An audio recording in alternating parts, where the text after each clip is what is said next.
नमस्कार, स्वागत है आपका द फोर्थ स्टेट यूट्यूब मंच पर। मेरा नाम है रविंद्र सिंह चौहान और हम लोग एक बार फिर पहुंच गए हैं सुप्रीम कोर्ट। और सुप्रीम कोर्ट में आज एसआईआर मामले पर हियरिंग हुई। ज्ञानेश कुमार की तरफ से पक्ष प्रस्तुत किया गया, उनके वकील राकेश द्विवेदी सर। पूरी कहानी बताऊंगा आपको इस गुजारिश के बाद हमारे चैनल को प्लीज ज्वाइन कीजिए, जिससे हमें आर्थिक मदद मिलेगी। आपकी छोटी सी आर्थिक सहायता हमारे लिए बड़ा वित्तीय सहयोग होगा। और हम लोग इस वक्त पहुंच गए हैं सुप्रीम कोर्ट। आप देख पा रहे हैं हमारे पीछे ये शानदार बेमिसाल मैजिस्ट्रेट इमारत, ऐतिहासिक बिल्डिंग। इसमें रोज बेहद महत्वपूर्ण फैसलों पर सुनवाई होती है और कई मामलों पर फैसला भी आता है। करोड़ों हिंदुस्तानियों की आस्था न्याय के लिए सबसे बड़े प्रतीक के तौर पर हम लोग सुप्रीम कोर्ट को जानते हैं।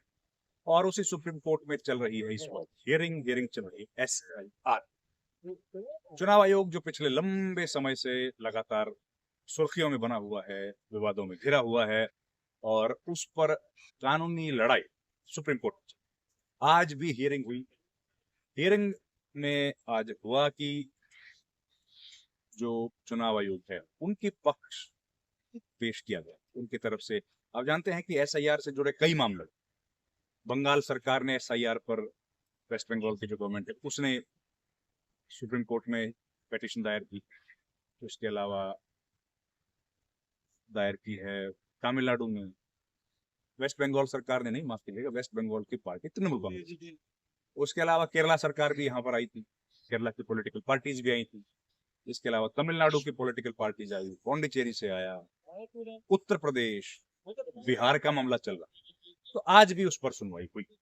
आज जो उत्तर प्रदेश वाला मामला था उसमें कहा गया कि जो रूरल एनुमरेशन है उससे जुड़ा एक विवाद विषय उठाया गया प्रशांत भूषण की तरफ से। उन्होंने कहा कि कई सारी ऐसी मीडिया रिपोर्ट्स हैं जो बता रही हैं कि कितने वोट्स कट गए हैं और रूरल जो एनुमरेशन है उसमें कुछ ना कुछ दिक्कतें गड़बड़ियां। इस पर सुप्रीम कोर्ट की तरफ से कहा गया कि अभी आप इस विषय पर बात नहीं करेंगे हम लोग, अभी हम लोग उस विषय पर बात करेंगे जो आज यानी कि कॉन्स्टिट्यूशनल वैलिडिटी। और जब यूपी की बात होगी तब हम लोग उत्तर प्रदेश पर चर्चा कर लें। यो खैर, उसके बाद मामला आया कि केरला को, केरला में करीब 23 लाख वोटर्स के कटने की चर्चा चल रही। तो इस पर सुप्रीम कोर्ट की तरफ से कहा गया कि इलेक्शन कमीशन क्यों ना विचार करे कि और थोड़ा सा समय को बढ़ा दिया जाए। आप जानते हैं केरला में 2 बार वक्त बढ़ाया गया है। केरला की सरकार खुद आई थी सुप्रीम कोर्ट में। क्यों बढ़ाया गया था? क्योंकि वहां पर इलेक्शन जो एसआईआर है उसके साथ साथ वहां पर लोकल बॉडीज के इलेक्शन भी थे, इसलिए उसका समय बढ़ाया गया। खैर, वो भी हुआ। अब क्या हुआ, उस पर कहा कि आप विचार कर सकते हैं अगर एक बार फिर बढ़ाना पड़े, क्योंकि अल्टीमेटली हम लोग कर रहे हैं जो वो आम मतदाता के लिए। अब क्या हुआ, अब ये आज बहस जो हुई उसमें राकेश द्विवेदी ने अपना पक्ष पेश किया और बहस चल रही है कि एसआईआर कॉन्स्टिट्यूशनली वैलिड है कि नहीं, इसकी कॉन्स्टिट्यूशनल वैलिडिटी क्या है, क्या ये गैर कानूनी है, क्या ये कानून सम्मत, इस पर बहस चल रही है। तो इस पर बिहार की तरफ से जो है, बिहार का जो मामला है वो मामला आज आया। तो इसमें एसआईआर का जो मुद्दा है इस पर राकेश द्विवेदी ने अपना पक्ष पेश करते हुए कहा कि ये हमारी जिम्मेदारी है, इलेक्शन कमीशन की जिम्मेदारी है कि हम लोग ये तय करें कि वोट डाले वही व्यक्ति जो हिंदुस्तान का नागरिक हो। इसलिए हम लोगों को नागरिकता के बारे में प्राथमिक जांच करने का अख्तियार है। एक व्यक्ति जो हिंदुस्तान का नागरिक नहीं है उसको हम लोग हमारे सिस्टम में सरकार बनाने की चॉइस का फैसला करने का अधिकार कैसे दे सकते हैं, वो व्यक्ति कैसे वोट डाल सकते हैं। तो आप जानते हैं कि कपिल सिब्बल, डॉक्टर अभिषेक मनु सिंघवी और प्रशांत भूषण सर के वकीलों ने पहले इस बात का विरोध किया है कि भाई इलेक्शन के कमीशन जो है वो वोट तो बना सकता है, लेकिन वो वोट नागरिकता को जांच नहीं कर सकता। तो इस पर बहस हुई, इस पर उन्होंने अपना पक्ष रखा। फिर सवाल ये उठा कि भाई जो जिस किसी की अगर मृत्यु हो गई, किसी का अगर बदला, कोई तबादला हो गया, जो एक शहर को, एक प्रदेश को छोड़कर दूसरे में चला गया, तो उनकी जांच करने में भरा याचिकाकर्ताओं को क्या दिक्कत?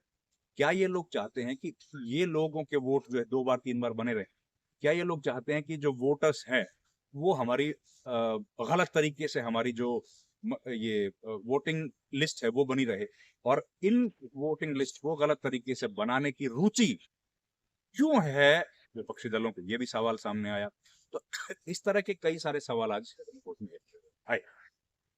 और देखिए, ये कॉन्स्टिट्यूशनल वैलिडिटी का जो प्रश्न है ये काफी महत्वपूर्ण है, क्योंकि सबसे पहले ये सवाल खड़ा किया जा रहा है कि जो रिप्रेजेंटेशन ऑफ पीपल एक्ट 1951 एक, और उसके अलावा जो सुप्रीम कोर्ट, उसके अलावा जो भारत का संविधान है उन संविधान के तहत ये जो अधिकार है, ये इलेक्शन कमीशन को नहीं। इलेक्शन कमीशन ने आज अपनी तरफ से पेश किया पक्ष कि जो उनको अधिकार दिया गया है, वो अधिकार ये तय करता है कि वो लोग नागरिकता को जांच सकते हैं। इस पर सुप्रीम कोर्ट में जो विरोधी पक्ष या याचिकाकर्ता जो है, उन्होंने कहा कि इलेक्शन कमीशन के पास ये अधिकार नहीं है कि वो इलेक्शन कमीशन में इन चीजों की जांच कर सके। लेकिन अगर कोई नियम बनाना है, कानून बनाना है, तो संविधान ने वो कानून बनाने की जिम्मेदारी किसको दी है? वो दी है पार्लियामेंट ऑफ इंडिया। तो पार्लियामेंट जो कानून बनाएगी, उस कानून के तहत आपको काम करना पड़ेगा। चुनाव आयोग को अपने से कानून बनाने का अधिकार, ये बहस में आ जाया।